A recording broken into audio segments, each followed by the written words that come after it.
Things are starting to get back on track in the Katherine region after Tuesday's wild weather and flooding.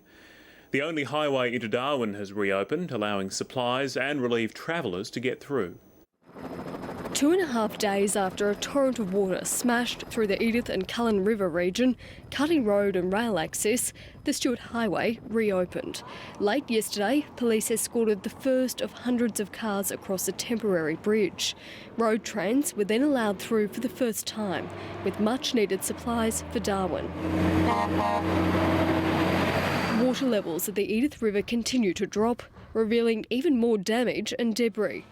The crossing will be closed again at different stages next week while workers rebuild the high-level bridge and reseal the road. We intend to have a crew down there early next week to seal both the Cullen River Bridge and the Edith River area and get as much as we can get done. The Northern Territory's Chief Minister flew to Katherine today to thank contractors, police and emergency workers for their efforts. He also visited the Daly River region where there is another flood threat.